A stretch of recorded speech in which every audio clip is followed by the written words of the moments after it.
한국 공군 특수비행팀 블랙이글스의 T-50B를 직접 타보고 만족감을 표시해 외신에서 현재 화제가 되고 있는데요. T-50B는 폴란드가 도입할 FA-50과 마찬가지로 한국항공우주산업이 제작한 T-50B 고등훈련기의 바탕을 둔 기체인데요. 블랙이글스는 폴란드 덴블린 공군기지에서 폴란드 공군과 우정비행을 실시했다고 밝혔는데요. 국산 항공기의 유럽 수출 마케팅 지원에 나선 블랙이글스는 폴란드 공군 지휘관 4명을 후방석에 태우고 비행에 나섰습니다. 비행에서 폴란드 공군 제2비행단장 마치트렐카 준장은 블랙이글스 3번기의 제4비행단장 그제 고시실로, 사주 준장은 4번기에 탑승했던 것으로 알려졌는데요. 제23 군기지단장 크리스토프 스토비에츠키 대령은 7번기의 제1비행단 부단장 비코트를, 이 바스코 대령은 6번기에 각각 탑승해 비행체험을 했다고 밝혔는데요. 폴란드 공군 특수비행팀 오리게 기제트의 1일 상공항공기와 함께 날아오는 블랙이글스는 덴블린 기지 상공에서 붉은색 연기와 흰색 연기를 내뿜으며 폴란드 국기를 그리기도 했는데요. 이후 임무 공격에서 별도 비행에 나선 블랙이글스의 항공기들은 후방석에 탑승한 폴란드 공군 조종사들에게 국산 항공기의 성능을 유감없이 뽐냈습니다. 50여 분간의 비행을 마치고 취재진과 만난 스토비에츠키 대령은 소감을 묻는 질문에 훌륭했다고 답했는데요. 그는 비행을 하면서 어떤 느낌을 받을지 유심히 봤는데 이 항공기는 내가 비행하는 리그 29와는 완전히 다른 새로운 항공기였다면서 항공기와 조종사 간의 인터페이스가 미그 29와는 완전히 달랐다고 했는데요. 그러면서 비행하기가 매우 수월했다, 매우 좋은 경험이었다고 소감을 밝혔는데요. 스토비에츠키 대령의 주기종인 미그 29는 러시아의 차세대 전투기로 러시아를 비롯해 옛 공산권 국가들을 중심으로 약 30여 개국에서 운영하고 있는데요. 한국산 T-50은 상대적으로 최신 항공기이기 때문에 비행 편의성이나 계기판과 조종관 등에서 차이가 있다는 게 그의 설명이었습니다. 뒤이어 항공기에서 메린트렐카 준장 역시 판타스틱하다, 후배들에게 추천할 만한 항공기라고 생각한다고 말했는데요. 트렐카 준장이 지휘하는 제1비행단에는 국산 FA-2 항공기가 배치될 예정인데요. 한국항공우주산업은 총 계약 대수 48대 중 내년 하반기부터 12대를 우선 폴란드에 납품한다는 계획입니다. 트레커 준장은 리그 29 전투기뿐만 아니라 냉전 시대 전폭기 임무를 수행했던 수호의 22 조종 경험도 갖고 있는데요. 그는 T-50B는 내가 조종했던 항공기들과 전혀 달랐다면서 컴퓨터 기반 시스템과 플라이바이와이어가 인상적이었다고 전했는데요. 플라이바이와이어는 기계적 제어가 아닌 전기 신호에 의한 제어를 의미하는데요.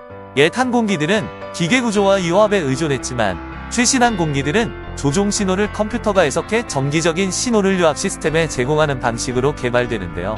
이를 통해 조종사 판단 이전의 컴퓨터가 계산해 비행의 정확성을 보장하기 때문에 조종사 임무를 그만큼 줄여주게 됩니다.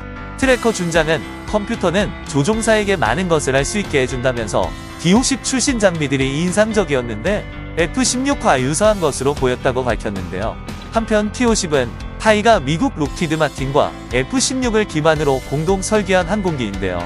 타이는 지난 6월 록히드 마틴과 전략 협약을 맺고 공동 글로벌 마케팅을 진행하고 있는 상황인데요. 폴란드에 뒤이어 말레이시아 정부 대표단이 최근 방한해 한국산 경공격기 FA-60 도입을 위한 실사를 진행한 것으로 확인됐는데요. 폴란드에 이어 한국산 방산무기의 말레이시아 수출이 가시화한 것으로 보인다는 전문가들의 견해가 이어졌습니다. 업계 관계자 등에 따르면 말레이시아 실사단이 경남 사천 한국항공우주산업 본사를 찾아 현장 실사를 진행했는데요. 실사단은 폴란드 수출 물량인 FA-50의 제조 과정과 완제품 첫 한국산 전투기 KF-21의 시제품 등을 살펴본 뒤 긍정적 반응을 보였다고 전했는데요. 1차 사업 규모는 약 40억 무인기 약 1조 원으로 내년 1분기쯤 최종 사업자가 발표될 예정인데요. 말레이시아 공군은 현재 노후 전투기 현대화 사업을 진행 중으로 그동안 말레이시아는 훈련기와 경공격기를 겸해 사용해왔던 영국산 호크기를 대체하기 위해 경전투기 18대 구매를 추진해 왔다고 밝혔는데요. 통상 항공기 수명을 30년으로 보는데 말레이시아가 호크 288대를 1995년 인수했던 것을 고려하면 퇴역 시점이 얼마 남지 않았는데요. 호크 108도 비슷한 시기에 도입된 것으로 알려졌습니다. 게다가 지난해 11월 야간 훈련 중 추락 사고로 노후 전투기 교체의 필요성이 더욱 커졌는데요.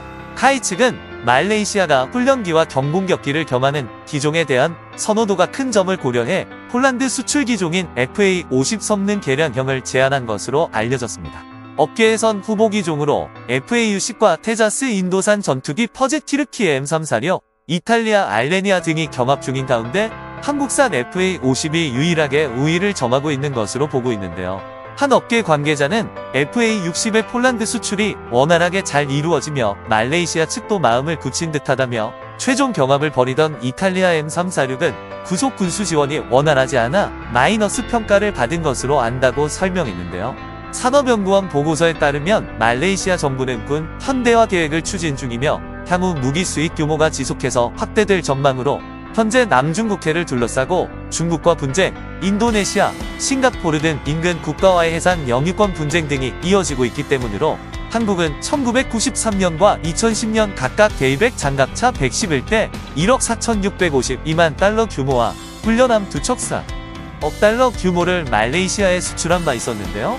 말레이시아가 도입 기종을 확정 지으면 사업 급납부 방법에 대한 세부 협상이 이어질 전망으로 군사 전문가들은 한국산 전투기는 제품의 가성비가 좋고 폴란드 수출 등으로 우수성과 후속 군수 지원이 우수한 것도 시장에서 검증된 것이 FA-60의 강점이라며 말레이시아 고위 인사가 수출 계약을 앞두고 마지막 확인 차원에서 실사를 진행한 것으로 안다고 밝혔습니다.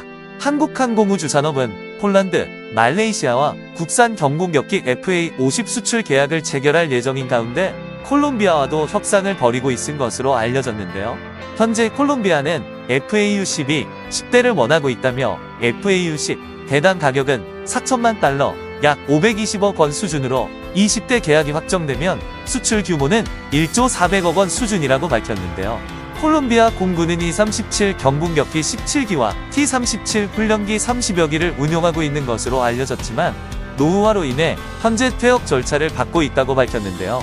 당초 콜롬비아가 대체 기종으로 고려한 것은 F-16 전투기이었지만 감염증으로 인한 경제 타격 등 여파로 예산이 부족해지자 성능과 가성비가 뛰어난 한국산 FA-50으로 눈을 돌린 것으로 전해졌는데요. 이와 함께 콜롬비아 공군이 장학생을 선발해 한국에 보내 교육을 받는 것과 티토 사월 피니아 전 주한 콜롬비아 대사가 2016년 3월 공군 제1전투비행단에서 국산 초음속 훈련기인 T-50에 탑승해 직접 비행 체험을 한 것도 영향을 준 것으로 알려졌는데요.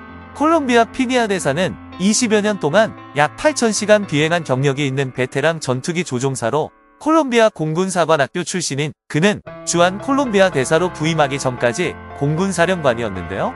한국산 전투기를 탑승해보고 파워풀한 성능에 매우 놀란 것으로 전해졌는데요. 한국 측은 현재 아시아 시장에는 나도 180대 이상 수출한다는 목표를 잡고 있다고 밝혔는데요.